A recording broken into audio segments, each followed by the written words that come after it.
And on behalf of ISRK, today I'm going to be your host for our session on the Global Korea Scholarship, also known as GKS. I myself am a GKS scholar. I am a GKS graduate scholar of the batch of 2021. I have completed my language year from Busan University of Foreign Studies, and I'm currently pursuing my master's in chemistry from Yonsei University.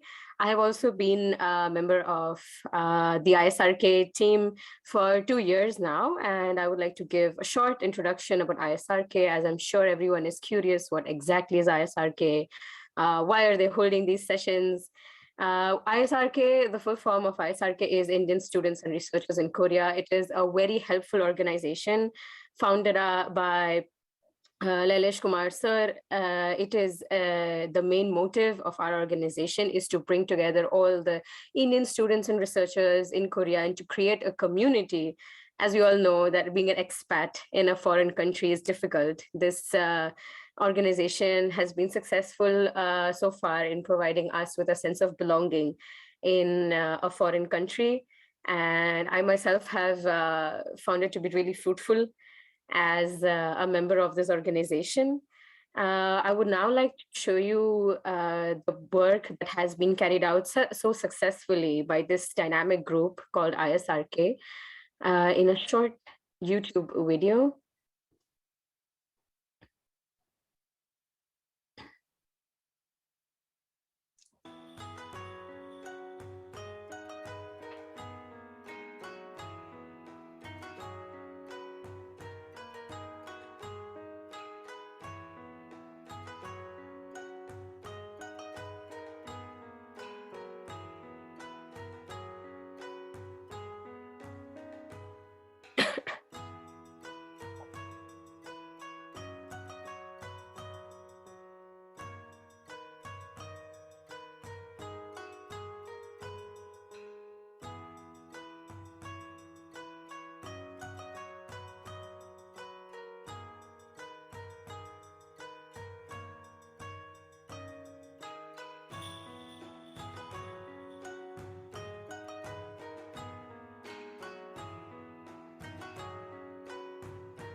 That has been the work that has been so successfully conducted and carried out by our dynamic ISRK team.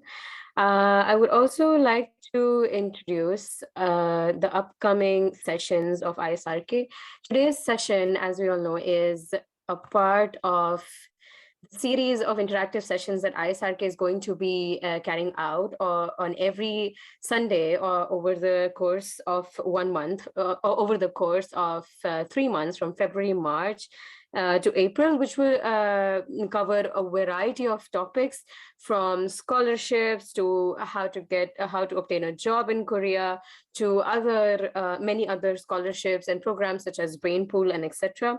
The main motive of these interactive sessions, which are, of course, as you all know, free of cost, is to provide benefits to maximum Indian students that are aspiring to pursue a career in Korea, to as many Indian students as possible, even those who come from non-metropolitan cities, to be able to achieve their dreams of studying successfully in a country abroad, especially one as good as South Korea. We will provide detailed experiences, detailed personal experiences. As we all know, we have, so our speakers today will be providing us information about GKS, which is found generally, as well as from their own experiences from applying for this scholarship, from having been in this scholarship for quite a long time now. So over the course of 3 months, we will be carrying out total 10 sessions on different scholarships. They will be conducted on every Sunday at 6 p.m. Korean Standard Time, which is 2:30 p.m. Indian Standard Time. For more updates, you can follow the ISRK Facebook page and our other social media channels. Well, now I would like to start with our session for today. Our session is the second session in this series. And I would like to now invite the first speaker for today, Ms. Saili Pangavine. She is from Maharashtra, India. She is a GKS graduate scholar of the batch of 2022. She has applied for the scholarship via the university track. Her major is civil engineering, and she is currently pursuing her Korean language course from Paicha University in Daejeon. She will be going ahead for her master's at Gumo National Institute of Technology in Gumi. She will be inaugurating the session by talking about the benefits of GKS. She will give us a basic walkthrough of GKS, what are the requirements for applying to the scholarship, and what her own personal experience was in doing so. Over to you, Saili.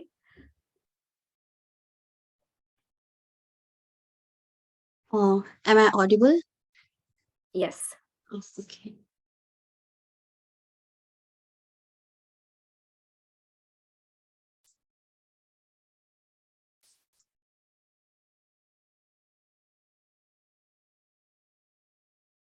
Okay.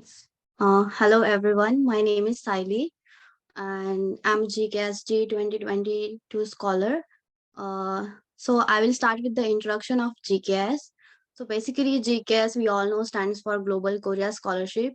And through this scholarship program, you can apply for undergraduate program and master's PhD research program. You can apply to undergraduate program in October, and for master's and PhD research program, you can apply in February. There are two tracks to apply.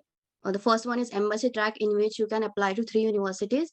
And then another one is university track, in which you can apply to only 1 university. For embassy track, you have to send your documents to embassy only. And for university track, you will send your document to directly the university you want to apply.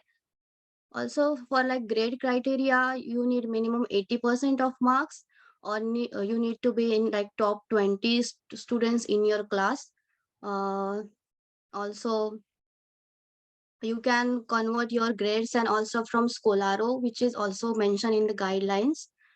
Also, there are plenty of videos available about how to do grade conversions on YouTube also, so you can watch them for your reference. Next is the benefit of GKS. So GKS covers your tuition fees. They will pay for all your educational expenses and you don't need to pay for like anything.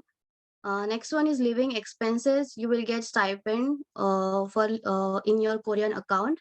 Then airfare, two-way tickets before coming to Korea and after you finish your studies when you go back to your country. Um, then next, next is your health insurance. That's all the things that are included in the benefits of GKS. Also, you will get 1 million won stipend every month, and the stipend will be deposited in your Korean bank account, which you will make after coming to Korea in probably 1 or 2 weeks. Also 1 year mandatory language course you have to do. If you have topic level 5 or more, 5 or 6, then you can skip the language program, but if you don't have any, then you have to do 1 year language program compulsory. Also, you need to get at minimum level 3 in topic in 1 year. So these are all like the basic things you have to do. And this is the introduction of GKS. Next is the list of documents you need to prepare for the application procedure. So first document will be your application form. In the application form, you will have to write your details about your grades, your university name, your address, and all the like important stuff, which you have, personal stuff. Then your personal statement. Uh, then your study plan, in which you have to write language study plan, goal of study, future plans after studying in Korea. Also, one recommendation letter which you will get from your professor. Uh, then GK's applicant agreement, personal medical assessment. Also, your applicant's seat of proof of citizenship, which maybe you can add your passport. Also degree certificate, degree transcript, and topic, and any English proficiency if you have IELTS, TOEIC, anything. Also awards and certificates if you have any achievements you have or past experiences in your university, any events you have attended, anything. Then after that you will need your passport, which is really important. And if you contacted any professor, if you have any acceptance letter from professor or any lab in from Korean university, then you can also attach that to the application. These are all like major important documents you need for the application procedure. Okay. That's all for me. Thank you so much, Siley. That was very insightful. I hope that the viewers today are going to be making notes, especially those that are aspiring to apply for the scholarship, or those who have applied already this year. I think the deadline is out for India, for at least for the embassy track I checked. Our next speaker for today is Mr. Bishal Swain. He is a PhD candidate at Kumo National Institute of Technology. He is majoring in computer vision and pattern recognition. He has completed his master's in Pondicherry University, and he is a GKS candidate from the batch of 2021. Prior to applying for GKS and moving to Korea, he has worked for a year at IISC Bangalore as a research associate, and he has completed 6 months at ISRO's Atmospheric Research Lab. Wow, that is a very decorated resume, Mr. Vishal. He will be in our session. He will be covering the topics of how to prepare an attractive SOP. And I think this is really, really important for all of our viewers. This is one of the most important things that can come up in not just GKS, but in any college applications outside of India, and how to approach a professor, how to choose your professor. These are some of the topics that Mr. Vishal will be covering today. Over to you, Mr. Vishal.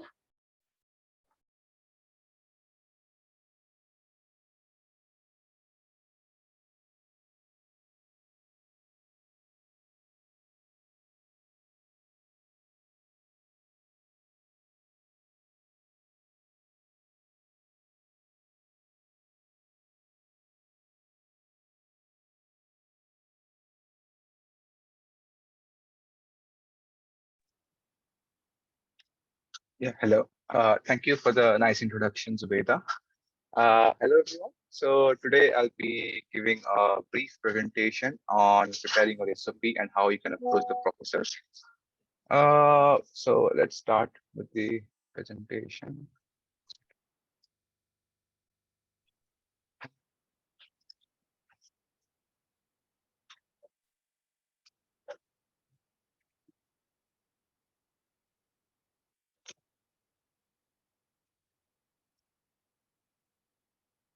Yeah, right. I can.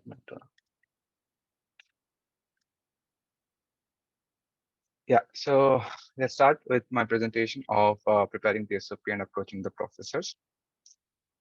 So the first thing that you want to do when you are picking like going for study abroad or anywhere, and if you're coming to Korea, then most probably you should know your priorities. I think especially when you're applying for GKS or the university track, because like if you want to like work in Korea after you graduated, then you should probably look to get into some higher ranked universities like the Sky universities.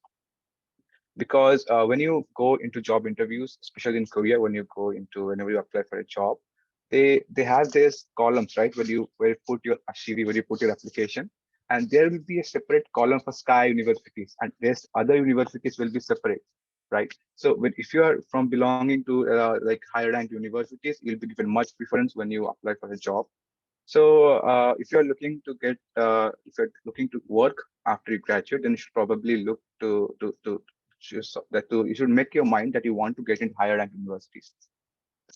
Then, if you are into research, the university's ranking don't matter that much as much in Korea, and you should pick someone with a good professor and a good research background, and you should make sure that your research inclination is as good as your professor, right? You should not go into a good university and then maybe a Sky University and then find out that you want to do something else, but your professor wants you to do something else, and that has been a major problem, right? Like I've seen many PhD students dropping out of PhD, especially in many of my friends who struggle still because their ideologies their research orientation don't match with the professor's research orientation.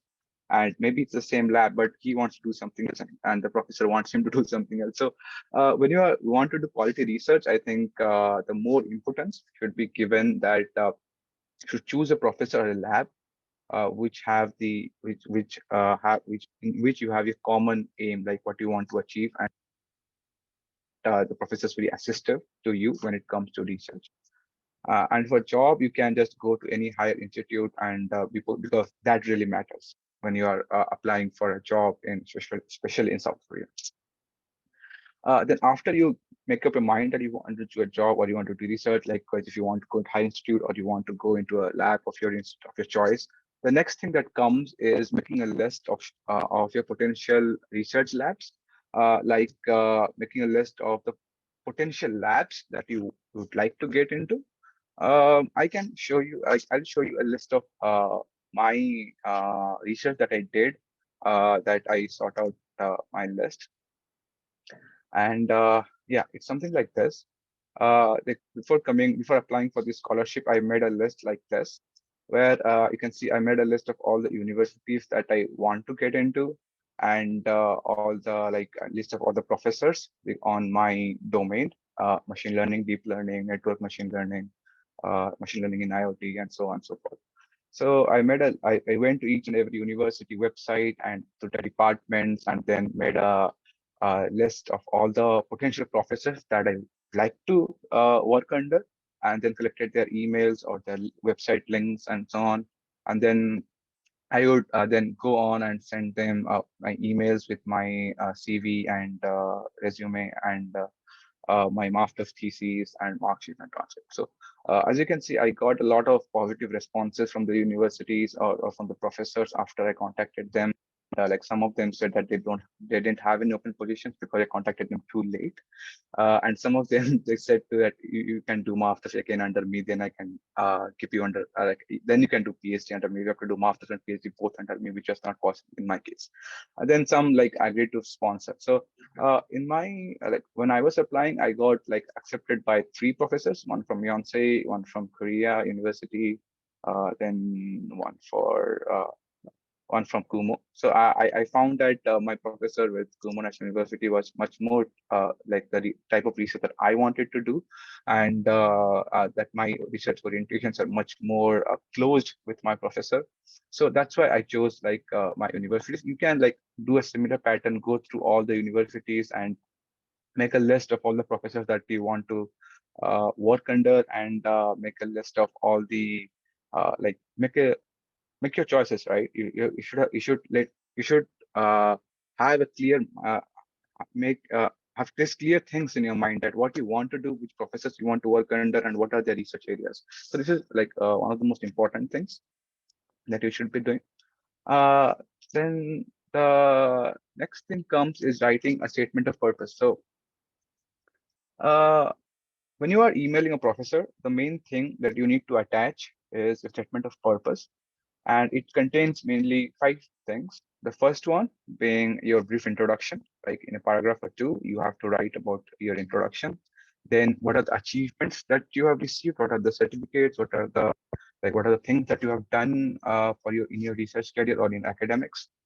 Then your research orientation, in which field you are interested, and what have you done like prior to applying in the lab, like what are the projects that you have done on your own, or what like you have collaborated with someone to do any project, or you did an internships, or all the things that that makes the professor like he's like if I am interested in computer vision, I did a lot of projects with computer vision, I did a lot of courses with computer vision, I collaborated with some startup AIs, and I did some projects there also. So then next thing you'd like to write about why you want that particular professor to be your advisor. Why like why there are so many advisors, so many professors in the university, right? So but why would you want that particular professor as your advisor? So you should write something about that about his research areas, and why you feel like you are interested in his research area. And then the last paragraph should be about what you can contribute to his lab. Like if my professor is into pattern recognition and computer vision, so I said that I know this, and I think if I join your lab and I can be a part of your this project and I can contribute this, I think if you add some of the models that I know, if you approach this problem a certain way, I think it should give a much better result. Then after he got my like my emails, and he responded me saying that we should have a meeting, and then we meet, and we had a short interview, and he really liked my ideas, and I got. So I think statement of purpose is one of the main things that makes you stand out when you send email to professor. Like I have given a brief, like all from the 3 points: brief introduction, achievements, and research orientation. This is my part from my SOP. So you can see that the introduction I've given that, yeah, I am Vishal Sai, completed my master's in Pondicherry University, India. I got my GPA 9. I am now currently working at Indian Institute of Science. Then all the courses that I did, online and offline courses that I completed. Then at IIC, I did this kind of work at National Atmospheric Research Laboratory. So I did this kind of work. Then I partnership with Eder AI in startup to do some COVID-19 attention related models. Then what are the things that I think the next point was, yeah, so wait a minute. Yeah, the next was research orientation. So there I wrote like what things that I've done towards computer vision and pattern recognition. Since my professor was really into the computer vision kind of part, so I've listed all the things that I've done, and I know so that he can make sure that when I join his lab, it's not just I do not have to study again and do all these things. I already know those things, so that will be helpful when I join his lab. So yeah, uh, then after you make this statement of purpose ready, then I think actually this part, the first three parts should be common to all the professors that are email. Let's say I'm emailing 10 professors, so the first three parts should be like common part. Then the fourth and fifth part you should change according to the professor you're emailing. You should not send bulk emails to professors with all common SOPs. That is really bad, and I do not recommend. Nobody recommends that, because professors get tons, like hundreds of emails during this season. And if you like copy paste and send that to, or send the same SOP to each and everyone, they don't open it. They frankly don't open it. So the point 4 and point 5 should be personalized to each and every professor that you are sending. So you should read about the professor's work, then you should make a point, write it up, and then your own proposal towards that lab. Then before, like after you write your SOP, the next thing is to send an email to the professor. And the main point that it should contain, it should be brief, it should be very to the point and nothing else. Then it should make the professor that he should open your SOP. Sometimes when you send the email just with like, this is, I want to join your lab and I am very interested in a research topic, please take my research SOP and my thesis and my transcripts and please take a note. So nobody is going to open that, right? So you should make the professor know, like let him, like you should professor be interested in opening your SOP. So you should construct your email in such a way that you should open, that you should be, very interested in opening your SOP. Otherwise, most professors don't even open your attachments that is sent to them. So you can approach like in this way. I'm giving one of my examples that I sent to professors when I was applying. So just, yeah, the professor, I'm looking for the PhD candidature in a lab. And I'm interested in your lab because it has some practical, it solves some practical challenges and gives some unique approach. Then I wrote that what are the things that I can do, and I know and what I can do, that I'm familiar with these technologies and I worked with this, and I'm very much acquainted with this kind of models, Indian models, and this is my understanding of the field. Like to the point, right? What I'm doing right now and what I know, what I can do. And this is then the professors will like, so this guy knows this much and this is very close related to my lab. So then he'll be very much, inclined to open your cover letter and this all. So that is the basics things. Then you can just write that, okay, so it will be very, I will be happy if you take some time to evaluate my potential under your lab and so on and so forth.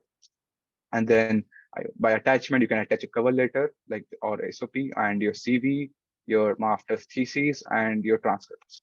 So this is like a basic thing that you need to do. You make your SOP, customize it, and then send it to individual professors. And like construct, don't just say that I'm interested in a lab, please take a look at my attachments and runs and please let me know. Instead of that, just make sure that you write up something so that is interested in opening your SOP or cover letter.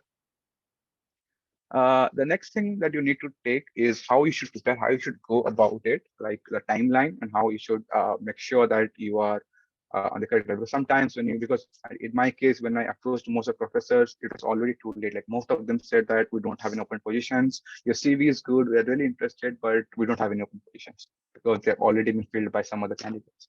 So how you should proceed? So you should start shortlisting and finding professors by August. And you should start researching and finding which university you want to go to, what you want to do. You want to do a job, you want to do the research. If you want to do the research, go to lab, go to individual websites of universities in Korea, then go to the departments, graduate schools. Then you see which are the faculties there, then see which faculty does which kind of lab, which kind of research areas, what are the research areas, then find information about them. Then the second part will be writing your SOP and then reading journals of those of your shortlisted professors. And this usually happens, you can start around September. You can write starting your SOPs because that takes a long time because you have to think like what are you going to write in your SOP and so on. And so take a month, write SOP. By the time you're writing, you also can read journals of the professor that will make you make sure that whenever you're writing to professor, you are at least writing about his domain in which he's working on. The next would be starting sending emails to professors. So this you can start from October up to January because by February, mid-February, and February last week. So by mid-February, I think, or February, the applications start to go in. So October to January is the best period to send your emails to professors. So I recommend sending 2 to 3 emails per week because you have to read the journals, as I said, and make changes to your SOP and then write about professors' work and your own what your proposals. So one suggestion I can give is that when you're reading journals, look for the related work section or the like final works or the future aspects, like the last part before conclusion. And there you can see a lot of research, like you can get a note of what the professors want to do next, what the professors, then you can use that idea and maybe some other paper idea and use some of your own, and then write what you can, make additions to their research or to their lab. So I think that is a cool note that you can understand and do if you want to get doing, writing these SOPs and all. Then after to get the confirmation, you can start proceeding with your, like after confirmation, maybe they'll ask with the interview, or maybe they'll ask to send you some sample work or something. And after you do the interviews, after you choose, okay, professor said, yeah, I'm ready, you can come to my lab. So then you can start with your GKS application, and you can go ahead and, plan your application and start writing all those things. In application also, you have SOP section and a letter of SOP section and some other sections that have to be written, which is similar to what I have mentioned here. You can just take it and add few notes there and make some certain changes, but most of the content will be the same. And I think that's it. I've covered most of the part here. And if you have any further queries, you can contact me here. And for the rest of the section, I would like Subhita to continue. Thank you so much. And if you have any other questions also, you can ask it in the comment section and we'll get it. Thank you. Thank you so much. That was very informative. Actually, I wish when I was applying, I had access to this information. I would like to add on to what Mr. Vishal said and talk a little bit about my experience, because I struggled with this.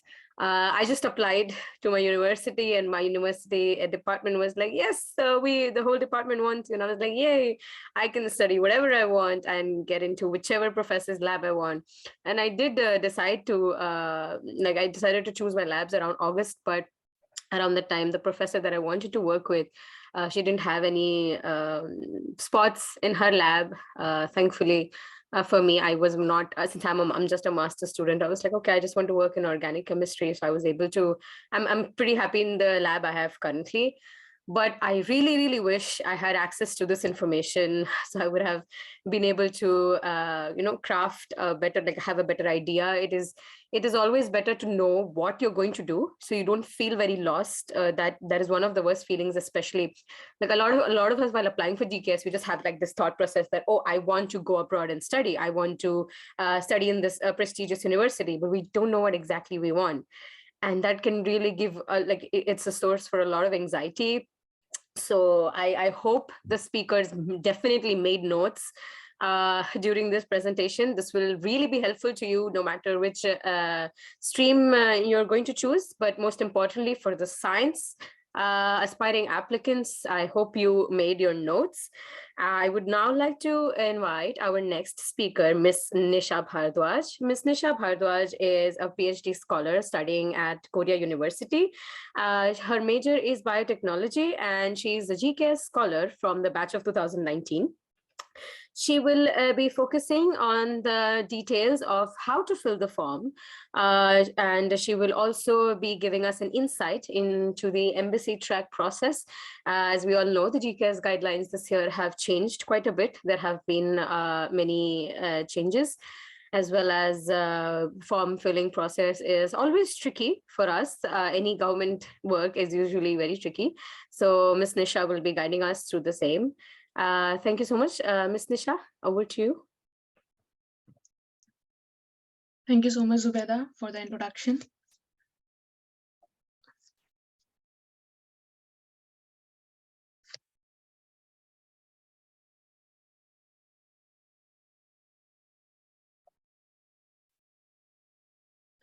Okay, so let's talk about the form which we need to fill for this year. And let's start with it. So when you want to fill the form for GKS, you need to visit the site, which is studyinkorea.go.kr, and there you can get the links from the notices. So every year, they put the notice over here on this website for the undergraduates as well and for the graduate programs as well. So this year, as you can see, on February 10, they put on the notice, and I hope everyone of you know that the forms are already out and the deadline is very near. And GKS has also made some changes this year. Earlier, it was okay if you are in the last year of your degree and you have only your transcripts on and not the degree. But this year they have mentioned it like only the students which have completed their degree programs and have all the documents including the degrees and certificate can apply, and not the provisional documents will not work. So make sure when you fill the form that you have all the documents. So the form for GKS is quite a long form. So the first page, when you download the form, the first page will come, which will show you all the list of the documents which are need to be attached along with the application form. And then you need to select whether you want to go through the embassy track or university track. And I have also get to know that you can select one, but if suppose your embassy track application is not selected by any reason, then you can also apply for university track if the deadlines are there. If you have still the time, then you can just go for the university track. So yeah, select one of these and then which degree program you want to apply for, and then the desired field of study. And then your information, which is necessary for all the forms, which is like your name and your surname and your photograph, and then your date of birth and citizenship, etc., along with your parents' information and contact information. Okay, so talking about the embassy track, GKS gives you the opportunity to choose 3 universities with one major department. So for example, you are choosing 3 universities like Korea University, Yonsei University, and one you have to select from the regional one. So I will be showing you the list of the universities towards the end of the presentation from where you have to select your universities. So you have to select one from the regional universities and 2 from the general ones. So 3 different universities with each university having one major department. So for example, if in my case, I selected Korea University with Department of Life Science and Biotechnology, then KAIS Department of Life Science and Biotechnology, so on. And then they also ask for your language abilities. Even if you don't have any language ability, that's okay for now. So they just want to know whether you know any Korean or not. So talking about the level of education. So if suppose you are filling for your bachelor's program, then you just need to give the information about your high school grades and what was your high school name and the location and when did you graduated. If you are applying for the master's course, then high school and bachelor's, and if you are applying for the PhD program, then high school, bachelor's, as well as the master's degree. And for the research applicant, all the documents are needed until your last degree, that is your doctoral degree. So let's come to the CGPA part. For the GPA or CGPA, every university is having their own rules. Some give grades out of 5, some give out of 10, some just give the percentile in the like out of 100. So there are various portals from where you can convert them. It is as Shaili mentioned, it is Scholars as well, and then GPA.net converter is there, and they GKS also provides a list, a table using which you can convert your score, and there is always there are always the methods of conversion of GPAs in your official in the website of your universities respectively. If suppose you are not using the way what your university suggests and just go through any internet website, then you need to get your grades authorized from your department, your current university. And this is the column where you have to fill all the yearly grades. And then if you have received any previous scholarship, or if you have stayed in the in Korea before applying to this scholarship, you have to mention in the columns. And then personal statement and study plan, which Vishal recently talked in a very detailed manner. I hope that was really, really good, and I hope you can get benefit from that. Same goes for the research proposal. And yes, recommendation letter for many scholarships, especially from the Western countries. Generally, what they need, they just send the link to the recommendation to the advisor, whichever you have mentioned in the form. But for GKS program, you always have to get the hard copy done from your recommendation person, from which whosoever is recommending you, and then you need to get it sealed by them and then submit it along with the form. So it is along with the form and not a later process. So make sure when you are going to submit the form, take these recommendation letters with you. Without them, your form is not complete actually.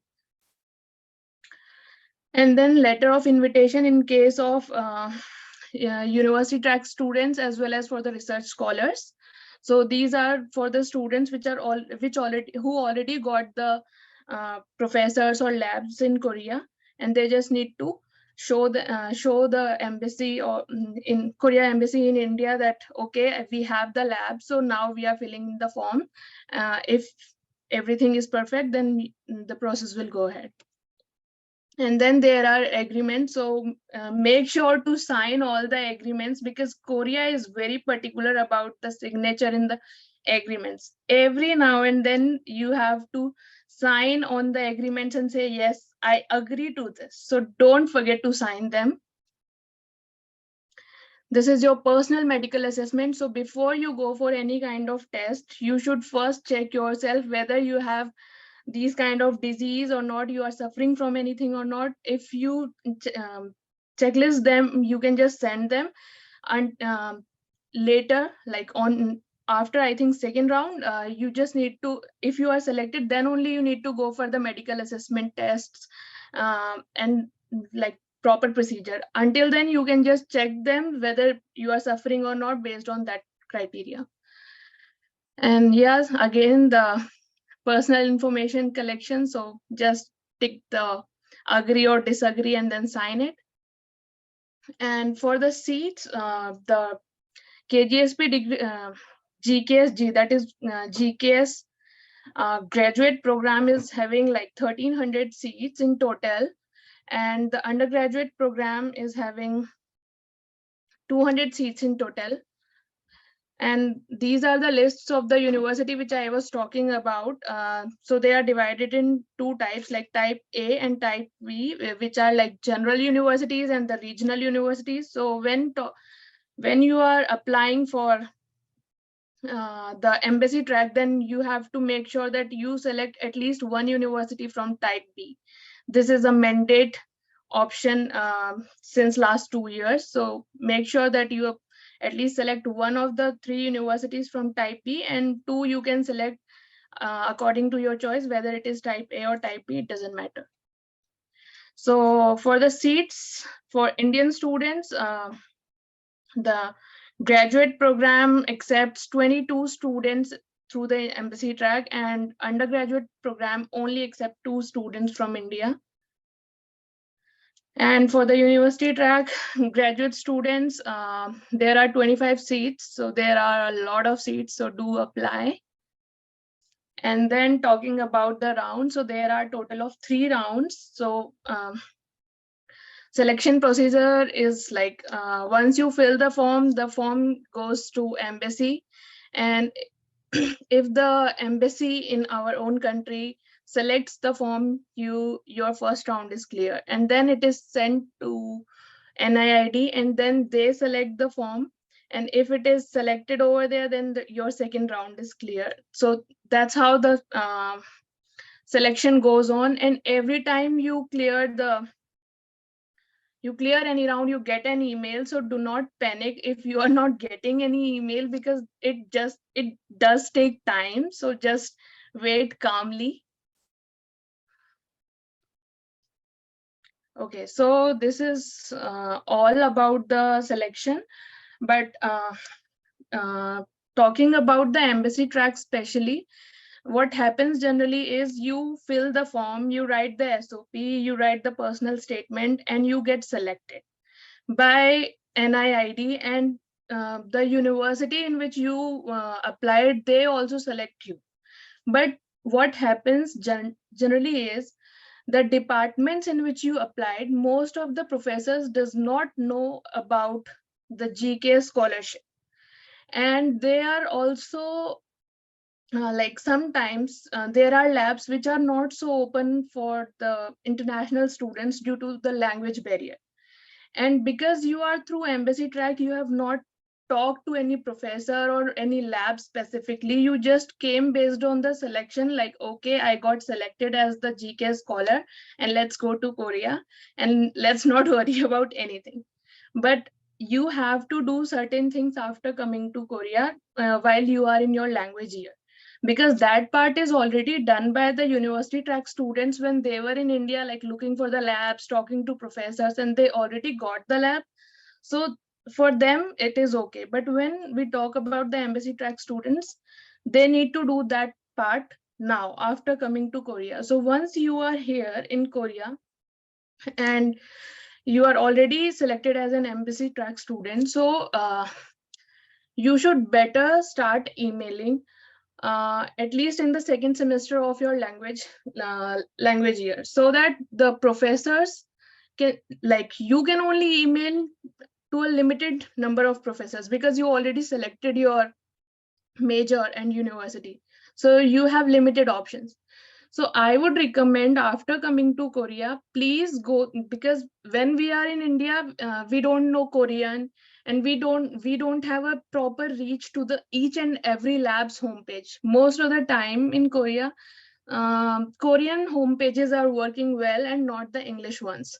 So better after better is once you come here and you start learning Korean and know a little bit of it, then please start looking for the labs in your department in which you have got selected, and then have a look like which labs are having the similar kind of work you are interested in or you have done before, because many a times the title of the lab does not match with what work they are doing inside. For example, my lab is working on microbial industry, but then they also work with proteins. So I just to know that like what they are working, you should deeply read about them, like go to the web page, look for the publications, and also make sure to check how many times the lab has admitted international students, because many times professor does not want to take international students because they don't want to break that language barrier.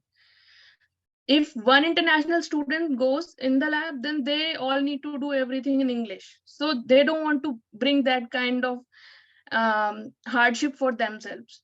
So after you select the lab, like, okay, I want to go into this lab, then please make sure to write in emails that you know Korean, you are learning Korean, and do tell them that you are the government scholar and you are getting your own stipend, so that they have the option like, okay, I don't need to pay this student, and this student also knows Korean, so it will not be too difficult to interact with the student. So make sure to count on those points as well. it will make you it will give you more chances to get into any lab. I made these mistakes when I was applying for the labs in my department. I did not mention like, okay, I also know Korean. So they were like, okay, we just want to take the Korean students. So make sure to mention these points that yes, you are learning Korean and you can also talk in Korean, you can interact in Korean, and you have already your stipend source. So you don't need them to pay you. They just need to bear the cost of experiments. So make sure to politely mention everything, that you are so and so scholar and you have everything and you are going to work hard. Make sure to show some kind of motivation to do the work, because it's really hard even for the embassy track students. After coming to Korea, it's really hard to get into the lab. So make sure to get a good lab and make sure to make a note of everything, like how many times this lab get the international student in past 10 years, whether they are international friendly or not, because sometimes some professors does not really want to take international, but some professors are very good that 50% of their strength, the lab strength is like international.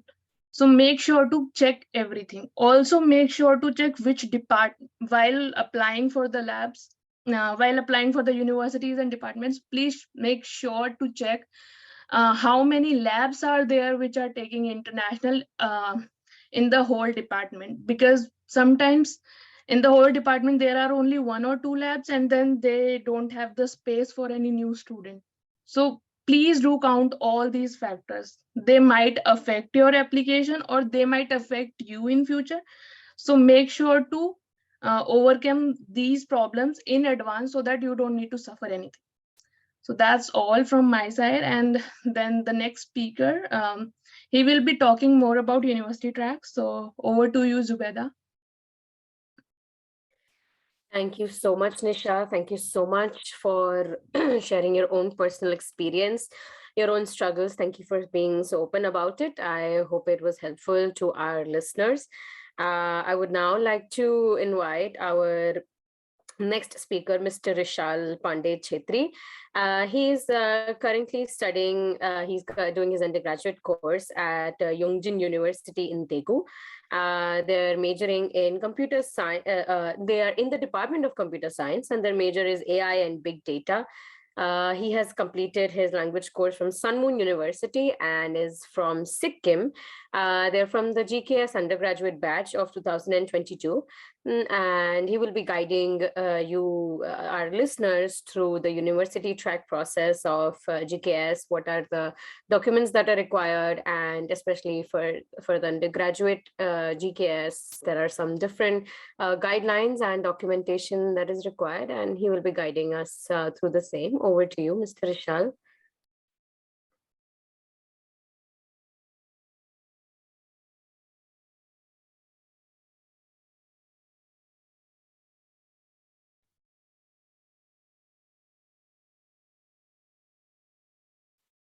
Mr. Rishal, are you able to unmute yourself?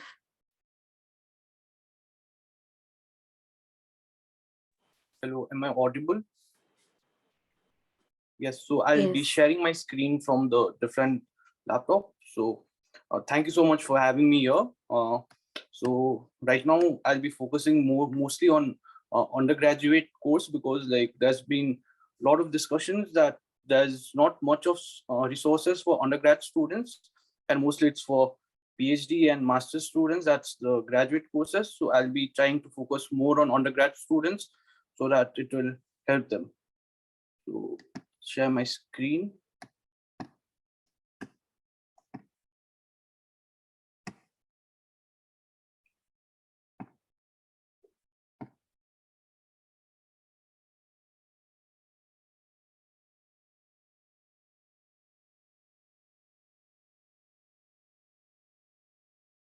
Okay, so I'll be talking about the university track in general as well, and in more detail about the undergraduate course.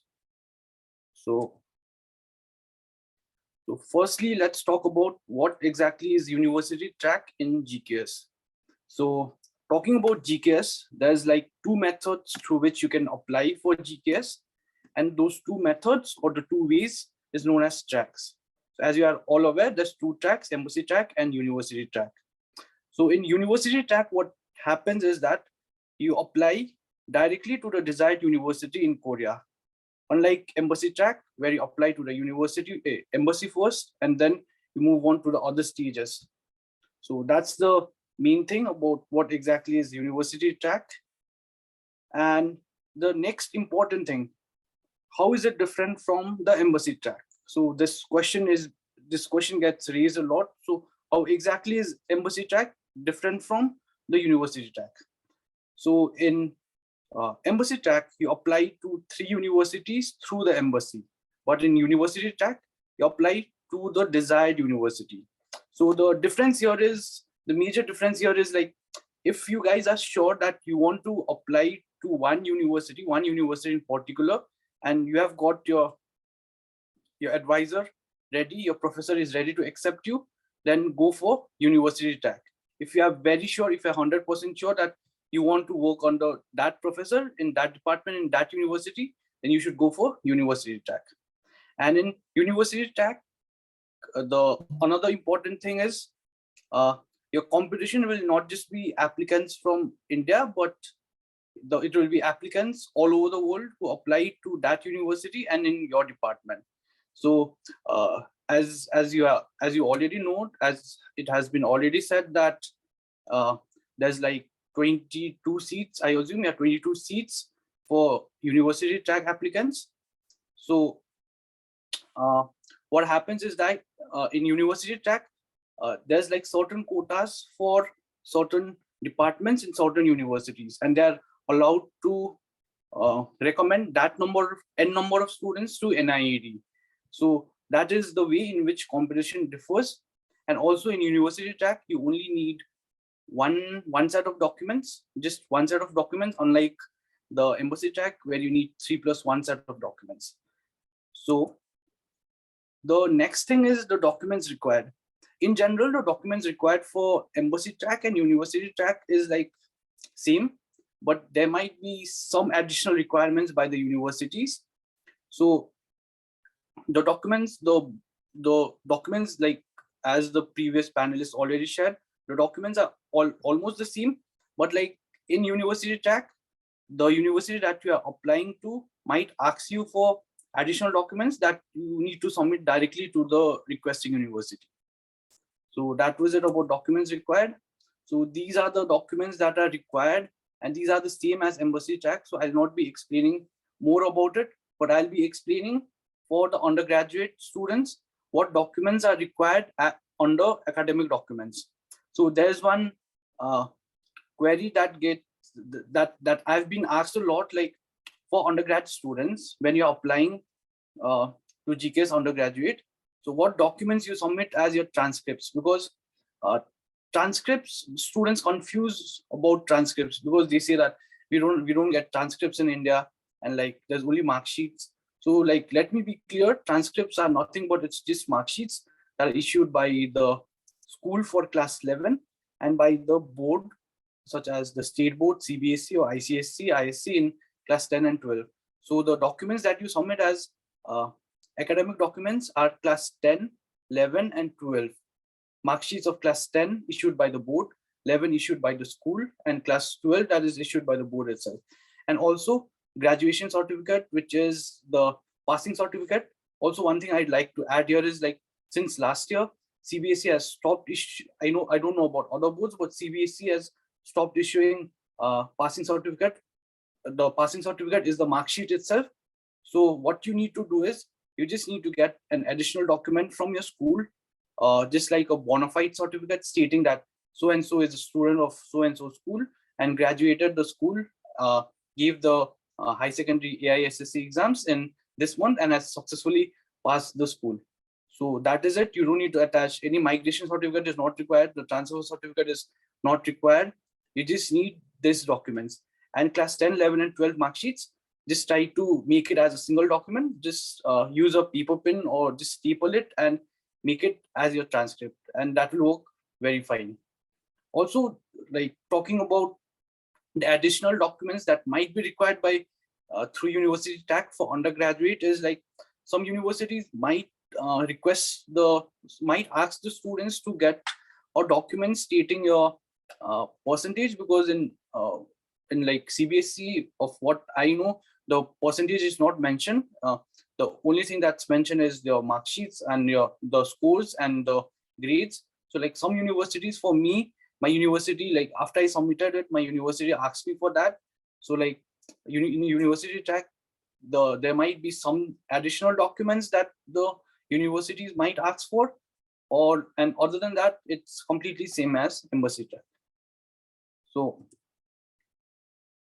some important things that you need to remember while submitting your application for university track, as per my experience. Number one, make sure to fill your GKS scholarship form correctly.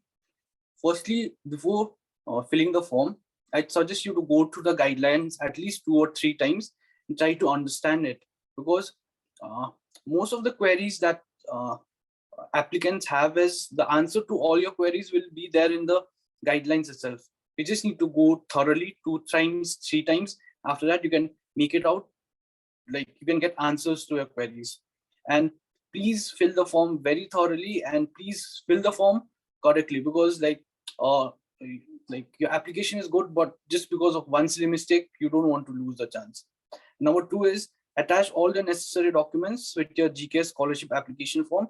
Necessary documents such as the passport copy, the birth certificate, or like the other documents like certificates, and if you have the language proficiency certificates, like that. And also, like, one pro tip from my side, if you're going for if you're going for university track in undergrad, what I've seen is like, because in my language institute, we were like around 12 students from university track, and like 10 of us had the English proficiency certificate, if not the Korean language proficiency certificate. So what I think is, like, for undergrad, the universities tend to look a little bit more towards your proficiency scores. So if you have the resources and if you can give the proficiency test, that would be a big plus point. And the third thing is, once your GKS scholarship application is complete, place the application form and all necessary documents in an envelope with the university address mentioned on it.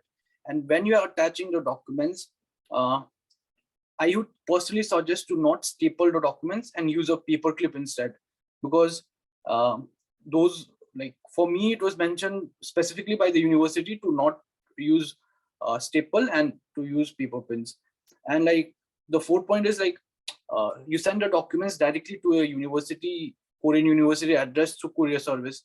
And for this, personally, I suggest you to please use DHL or FedEx and not go for India Post, because like it will take a lot of time, and since it's your documents, if you use FedEx, it will just cost you 1,500 to send to a address in university address in Korea. So I suggest you to go for little bit expensive option so that your documents will be on the safer side, because like just for saving 1,000 rupees, you don't want to end up losing your documents. So, and it'll take less time, because from Delhi, personally for me, from Delhi to Korea, it took me like 3 to 4 days by FedEx to get my documents here. So this is it. And now, like, university track applicants should also keep in mind that the universities that you are specifically applying to for undergraduate, especially, like mostly for undergraduate, like 95% of the courses will be in Korean for undergraduate students. So you should do research of your own if the university has options of writing the examinations in English, or like if it's in 50% English, 50% Korean. So we need to keep all these things in mind, because like after once you are in Korea, you'll understand like how the academic Korean is different from the Korean that you use in everyday life. So that is it. And now I'll tell you about the university track selection procedure. And in this selection procedure, there's like only 2 steps involved, unlike embassy track, where in embassy track you apply to embassy, then you go to like from embassy it goes to the NIED, from NIED the 3 universities. So like unlike embassy track, in university track, you just apply to the university directly, and the university will recommend n number of shortlisted students to NIED. Like NIED will only have given them some quotas, like we want this many students. So like they'll recommend n number of students to NIED, and the final selection, it will be in NIED's hand. And these are the only two procedures that's involved, and the announcement will be made in the website. And for undergrad, the announcement, I believe, is in December, last week of December. So like I'll share some like brief experiences of myself when I was applying, because I applied both through embassy track and university track. So firstly, I applied like I'll make it clear first, like you can apply through both the tracks, provided once you apply to embassy track and you know that you failed.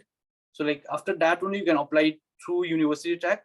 And when you apply that time, only 2 or 3 universities deadlines will be still intact. So like please keep that in mind. So I'll share my experience.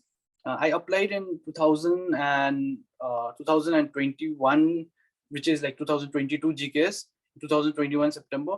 So I applied through university. I applied firstly through embassy track, and that time my major was international relations. So what happened was I made it through the first filtration process. I was in the interview, like top 9 students, and I had the interview. For me personally, my interview went nice, but like when the results came, I saw that I was not selected in the embassy track.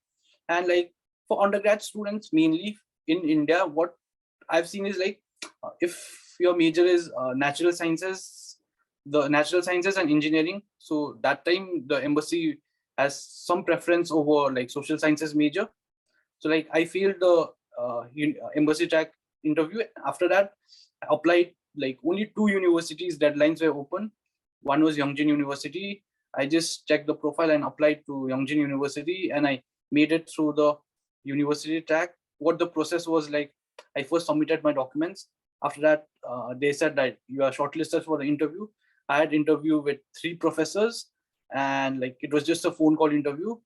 So like I had interview with 3 professors. After that, I got an email that I've been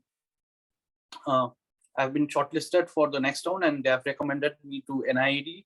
And after that, NIED released the final list of candidates, and like after that, that was the whole process of me applying through both the tracks.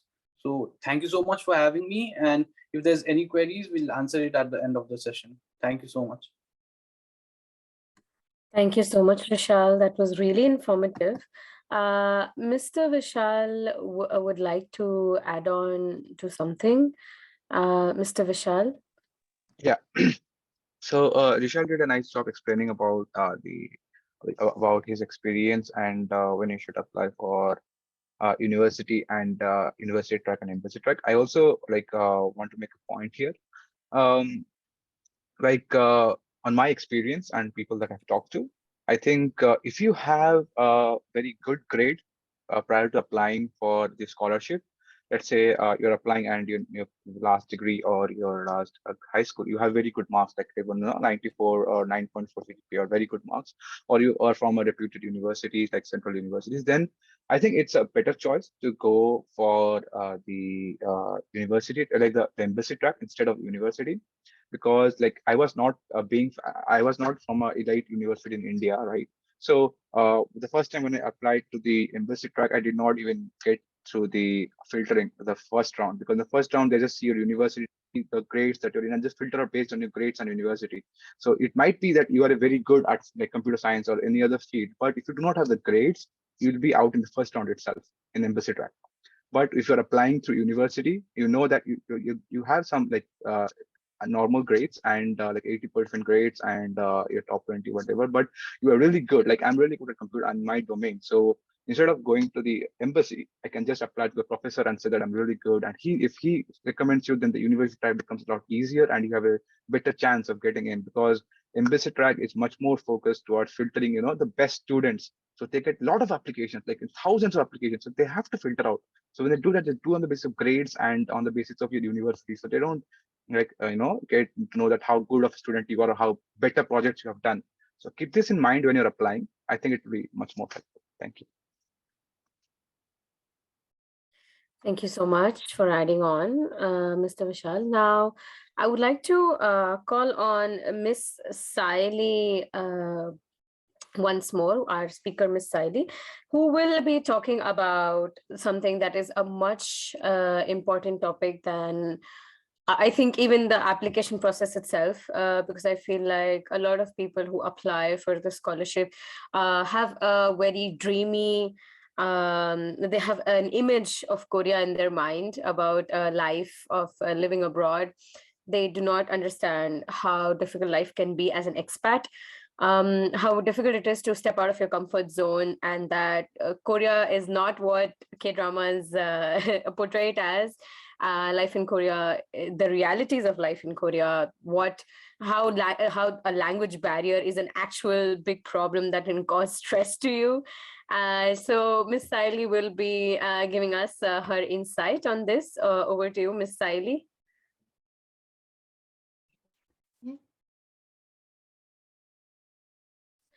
If you could turn on your camera. Okay. Yes. Oh, no mind. That was just my laptop. Okay, so I will share my finance experience about the whole procedure of GKS. So this is the part. This is all the calculations I did, what I paid for throughout the procedure. So I have paid this before coming to Korea and some of them after coming to Korea. These are my expenses, but it might vary from person to person and where you live, because I came from a small town, so I had to travel to another big cities to do all like visa stuff and even for IELTS topic exams.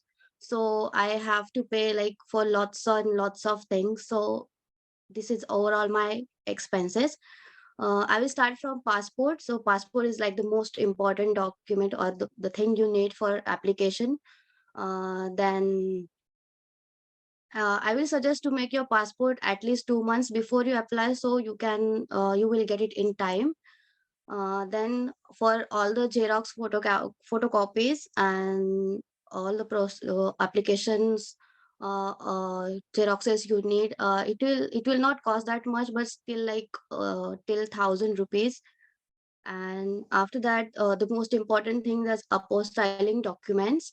So for me, I apostyle my documents from one agent only, and he costed me like around 1,200 rupees per document, and I apostyle 3 documents from him.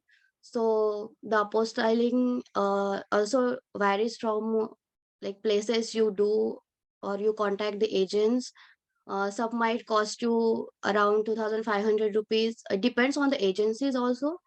But I got the agent's contact through a YouTube video, so I contacted him, and also I'll share his contact to my another university track members also.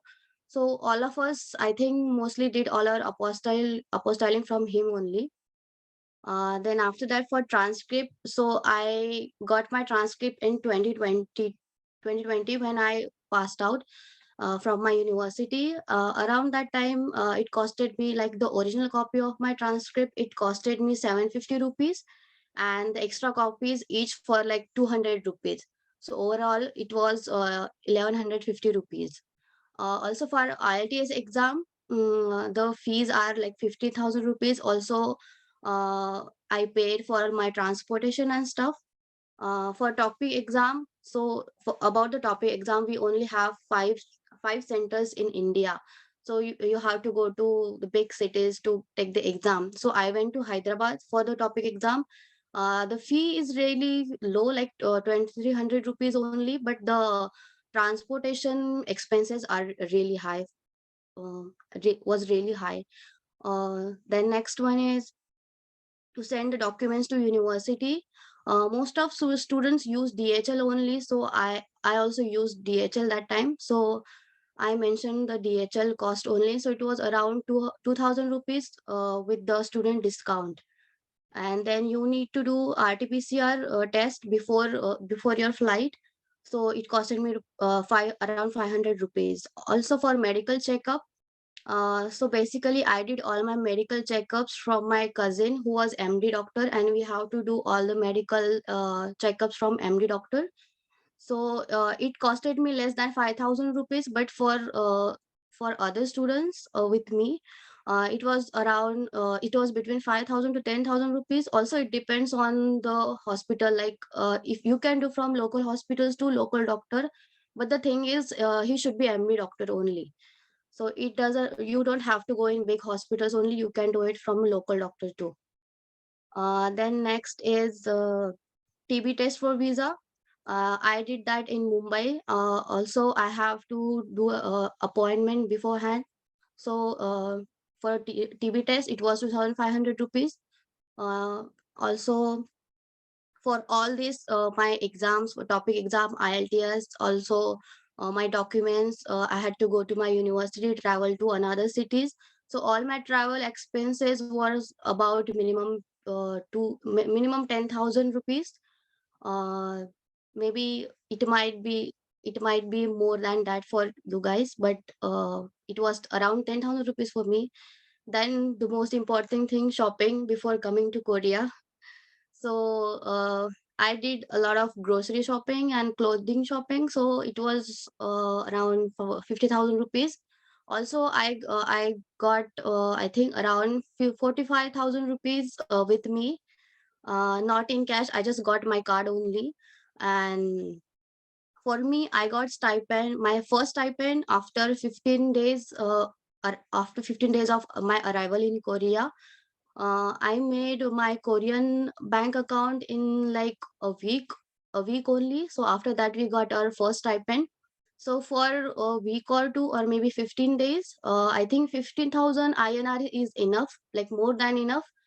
But if you want to do a lot of shopping here, or like you want to do you want to explore other cities, or you want to go somewhere, then maybe even 70,000 is enough. I think, in my opinion, 70,000 is more than enough. Also, then the last thing is ARC, which is Alien Registration Card. Um, so on the first day of orientation, I paid for 30,000 Korean won to my university. Also, they did all the ARC procedures for me. And another thing is the SIM card. I paid again 30,000 won for SIM card. So totally 60,000 won I had to pay after coming to Korea, like the major two things.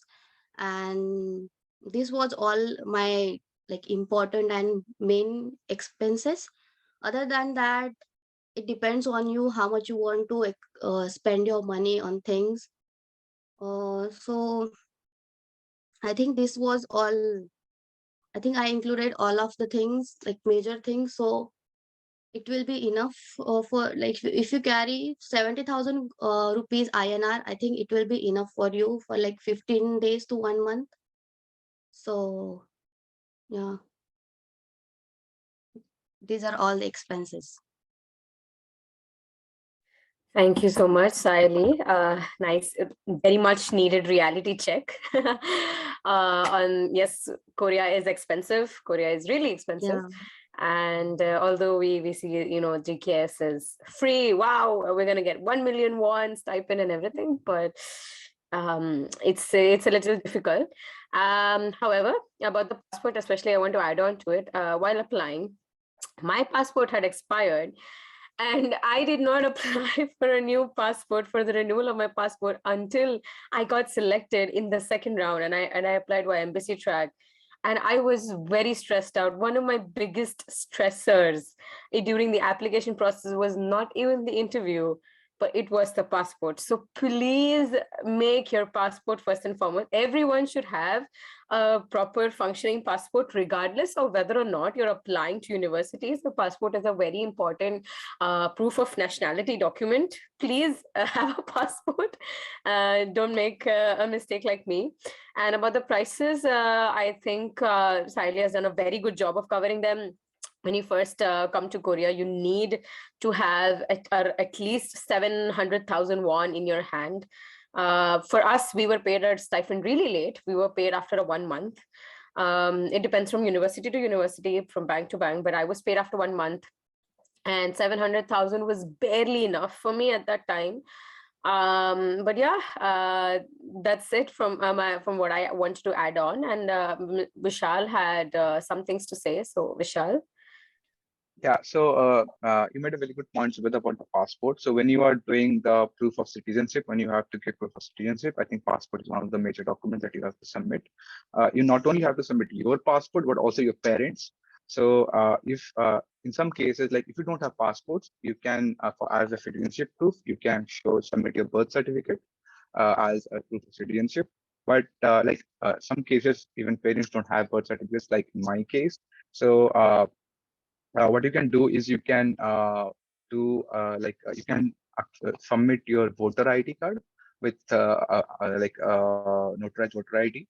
Or in case, you can just go to court, give 250 rupees to get an affidavit that you are citizen of India. So I did that also, just in case, and you just take 250 rupees to make an affidavit that you are citizen of India based on your voter ID, and this is your rights.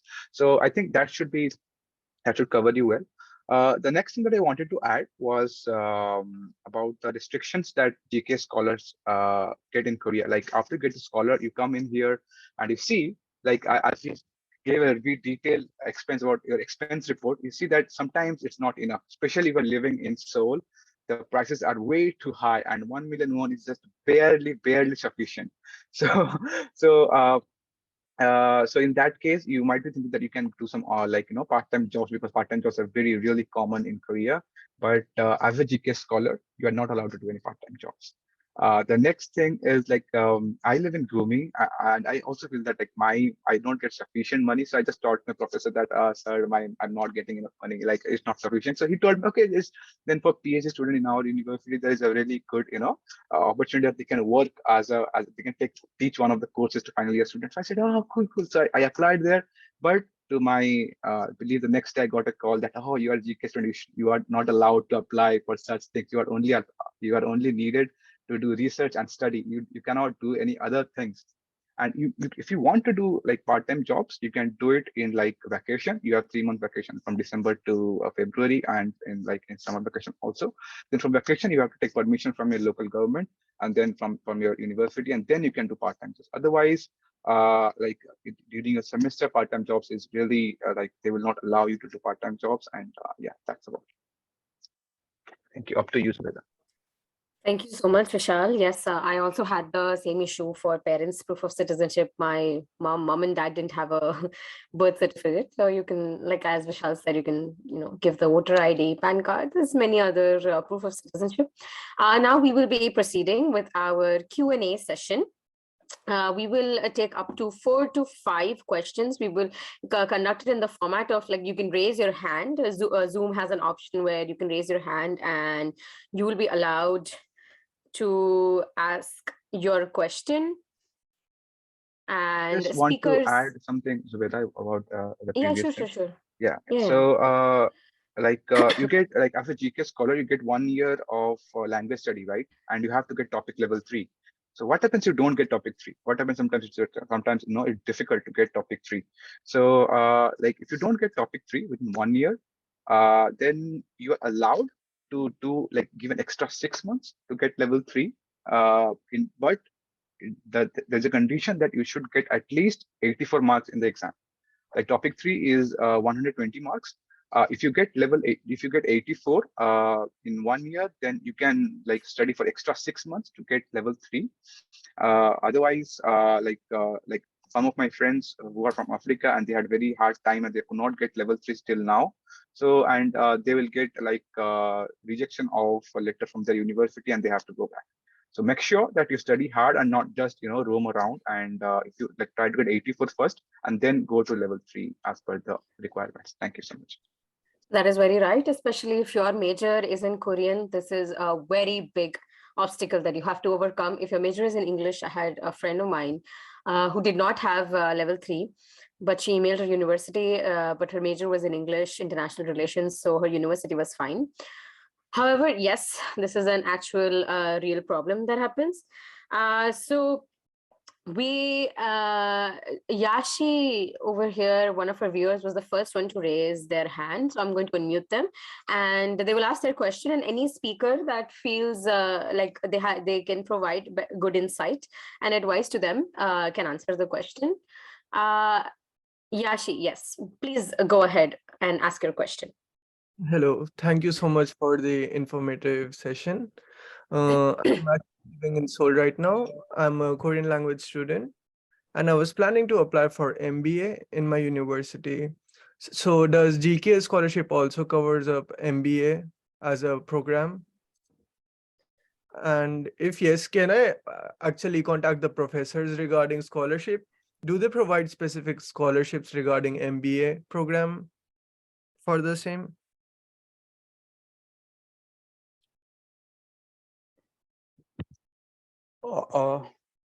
Yes, for this, for this session, for your questions, we are also having the MBA session, especially for GKS in the next coming sessions, where all the speakers are GKS scholars and got MBA from the top university like Yonsei University, SKQ, SNU University, and they will share their experience in the upcoming sessions, how they got this scholarship. And most of the procedure today what the speakers have shared about the how to fill the form, how to approach the professor, all are similar to today's sessions, but there is a little bit difference how to know more about the MBA. That insightful sessions will be covered by next session speakers in the so humble request to you, please join our next sessions, especially for MBA and media communications by our GKS scholars. Okay, thank you so much, sir. Thank you, Yashi. I would really appreciate if you can mute yourself now. Thank you. Rudra was the second person to raise their hand. So Rudra, please. Hello, I have one doubt.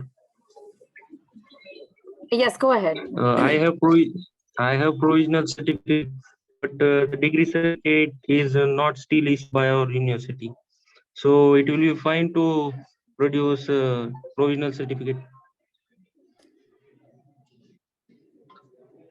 So yeah, so there is like it was before like up to this year, I think it was okay, like up to last year, but this year they have changed the rules, and you have to have your original certificate in case you want to apply. The provisionals are not accepted by the GKS as per the new guidelines, so you can check it.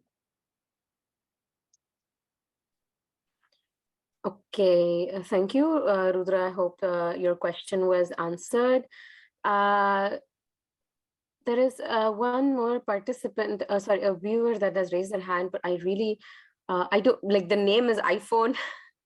So I don't know how to refer to you as, but sure, you can go ahead and unmute yourself and ask your question. Yeah, hi. Hello. Am I audible? Yeah. Yes, yes. Yeah, actually, well, I completed 12th.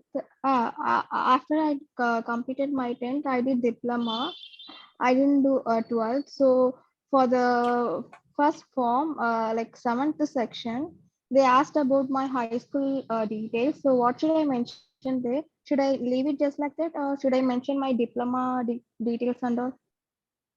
So I'll take this question. So like I have a friend who did diploma and she's like undergrad student GK scholar of our batch itself.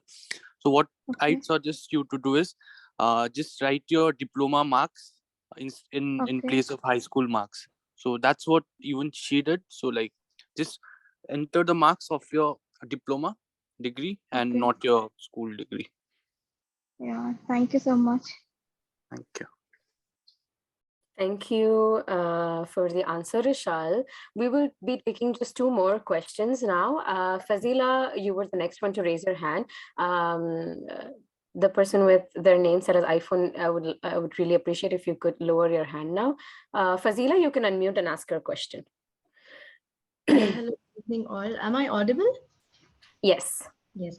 Hello, Mr. Lailesh. Thank you for sharing this beautiful link. And this is such a good I appreciate all your efforts. So I had two questions. So first one was regarding the labeling. So GKS has mentioned that we have to label our documents on the top right corner. So do I just write it with my, handwriting, or do I get a print of it and stick it on my? I'm confused with this. Yeah. I will just quickly answer over there. Yeah. A pencil works fine. I took a pencil on the right-hand corner. I put the number and I circled it. That's it. Okay. Don't worry too much about that. Yeah, okay. Yeah, And the second one, second question of mine is for the personal statement, there are few instructions that they have given. So like the motivation you are trying to apply with what motivation, and then educational background and stuff like that. That is all fine, but I was wondering if it should be in the sequence that they have mentioned, or it can be anywhere.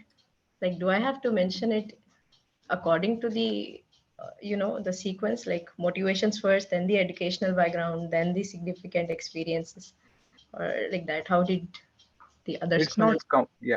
I can answer that. So it's not compulsory that you stick to the sequence, like you can write it on your own, but you should highlight the point that they have mentioned, because when they are reading your answers, they will look for those points that they have mentioned. They will look for in your in your write up, they'll see whether you have mentioned that something regarding to that or not. So the sequence is not essential, but you have to make a continuous flow. It should not be abrupt like this and this and this and this. Sure, Make a sure. flow, Okay, and got it. you should connect each everything, and you should those points should be there in your write up. That is what counts.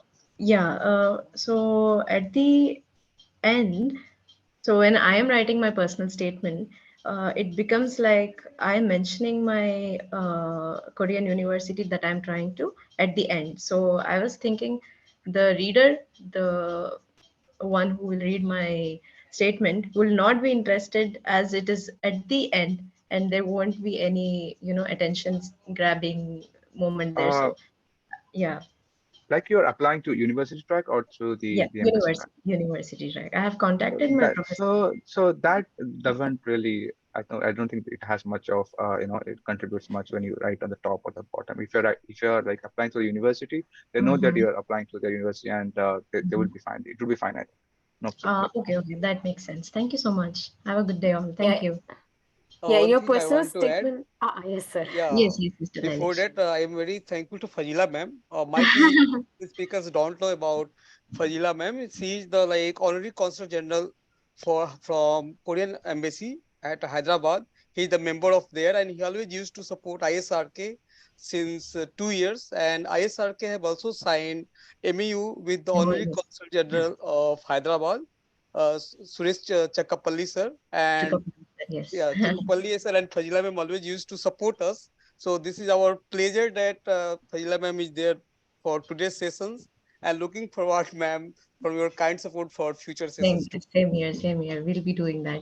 Thank you Yeah, so much, Mr. Danish. Have a good day. thank you. Yeah, Thank you so much. Thank you so much, ma'am. yeah, yeah. Thank you so much. Now, our next question, and probably the last for this evening, is Ravi.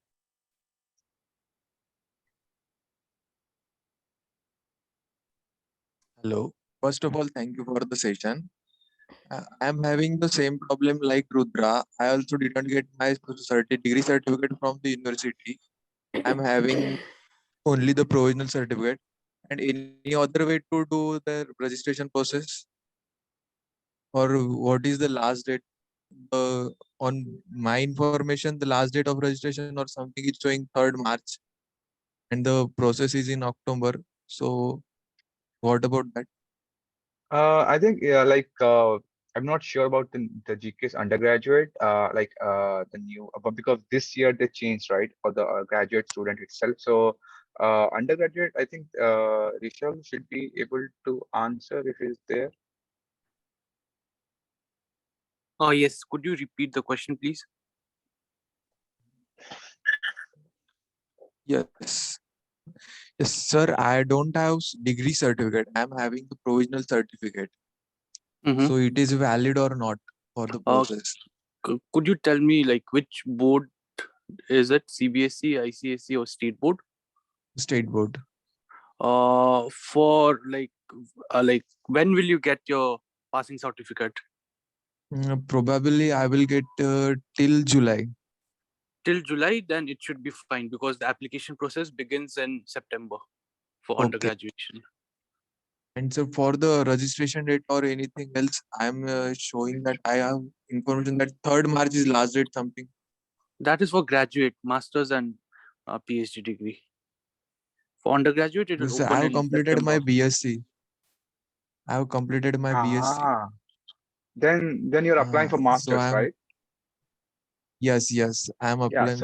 So you cannot apply this year. You have to wait till next because according to the new guidelines, you have to. But when you send your application, you should have your original degree and not the provisional. Okay, sir. Thank you for the session. Thank you so much. Yes, Ashutosh sir, would you like to add on some helpful points for our viewers today? Thank you, Juveda, for inviting me. Like, I want to ask one very, maybe it's funny for others. Like, why, salary is low in GKS? You all know, right? And if you are going to stay in Seoul, it's gonna be like a nightmare for you. I can clear it for everyone because 1 million is very less. And you cannot work like as a part-time work. And if you are a PhD scholar, you will not have a time to work, right? Yeah. So why you choose the GKS scholarship first, and what will be the additional benefits? No one mentioned about it in their talks. Like you have additional benefits, like after your graduation, you can extend your visa, or you will get some recommendation from the university or GKS scholarship for your work permit in Korea. These are the benefits you should mention, like if you deliver next talk, because you are sacrificing your salary, right? So you should be very attentive about like what you can extract, like how much you can extract from the society or from GKS scholarship, right? So that's what my concern, because if you mention about the salary on like public platform, the people get scared. Like it's very less. So how can we are going to survive there? But there are huge opportunities after your graduation for the GKS scholars.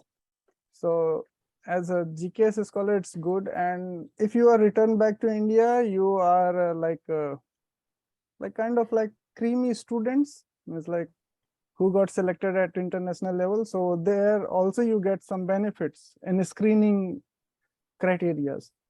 So these things I want to add it more, because if you do economical analysis of surviving in Korea and your salary, it doesn't gonna match each other, right? If you stay outside the campus, as I'm living outside, so I know most of the, if I take 1 million as a reference, so I think I cannot save $100 for a month. So it was a good talk. Thank you. I just want to add this. Yes, thank you so much, Ashutosh sir. That was also very helpful for us. Now we are nearing the end of our session, and I would like to briefly introduce Ashutosh sir, as he will be delivering our vote of thanks on behalf of ISRK. Ashutosh sir is he's currently a PhD scholar in civil and environmental engineering in my university in Yonsei. He's from Varanasi, and he joined his PhD in 2021 in the Brain Korea 21 fellowship. And yes, so Ashutosh sir, please do go ahead and deliver your vote of thanks.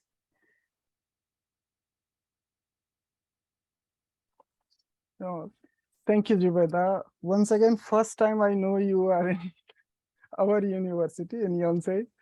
So it's nice. We can meet later. So like A very good evening, all of you. As you all already know about me, like I'm a PhD scholar. So like everyone deliver very keynote information, like Rizal discuss about the how to process through undergraduate process, and Nisha also pointed out the very important points like acceptance in a lab, like international students acceptance in a lab. Like here the Koreans are not much aware about the international people. So when you are getting into the lab, so maybe you will feel some loneliness for a while, but later you will get to know about each other and then it will be good. And Sally did very good economical analysis. I really appreciate, because my professor always asked, Asutosh, your research need economical analysis, and she did it from her application process to arrival in Korea. So everyone delivered very good information, and Bisal also did a like quite impressive, comprehensive documentation, like how to process the application and how to approach the professors and how you build your SOP and your CV. So thank you all for sparing your time and delivering the talk for our youngsters.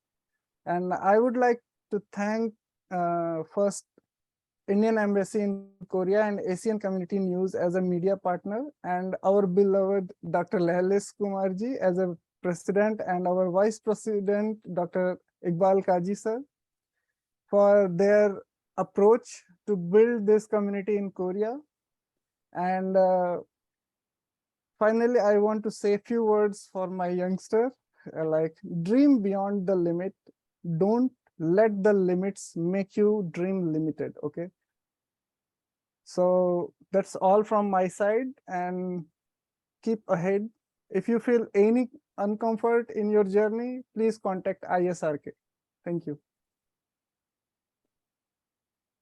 Thank you so much. Thank you so much, Ashutosh sir. I would also like to deliver a small vote of thanks. Thank you so much to ISRK for coming up with this brilliant idea of conducting a session on every Sunday over the course of 3 months. And we are covering a very huge, wide variety of topics. I would like to give you guys a small list of all the topics that we will be covering in the coming sessions. As you can see, our next session is on the 5th of March, and it will be on MBA and Masters in Mass Communication, Masters in International Studies. For the details of the session, you can follow any of ISRK's social media platforms. On Facebook especially, the announcements will be made.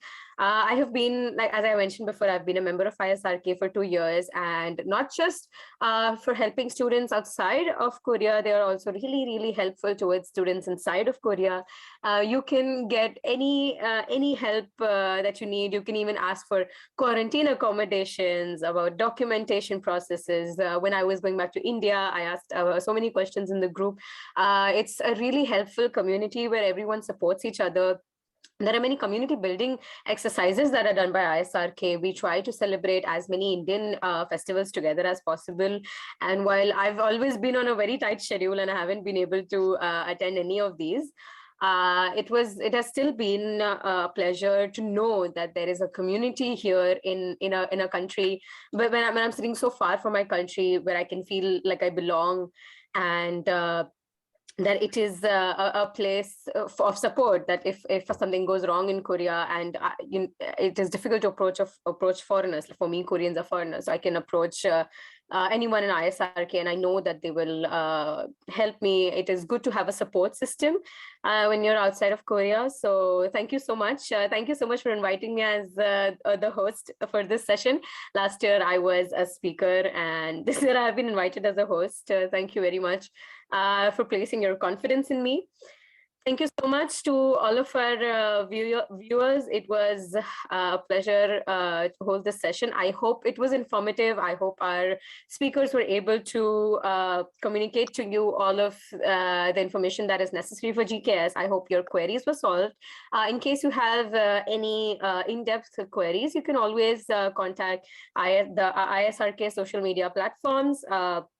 I'm going to drop my social media platform. I usually receive a lot of DMs on Instagram, and I don't mind receiving them. I don't mind answering these questions. So I will drop my Instagram username in case anyone has any questions that are specific that they were not able to ask, that were not answered in the session. You please feel free to DM me.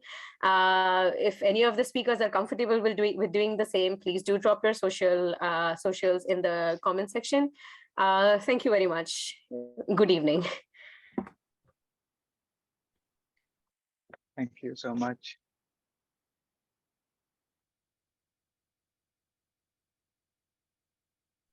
Thank you, all of you. Thank you. Thank you, everyone. Thank you so much.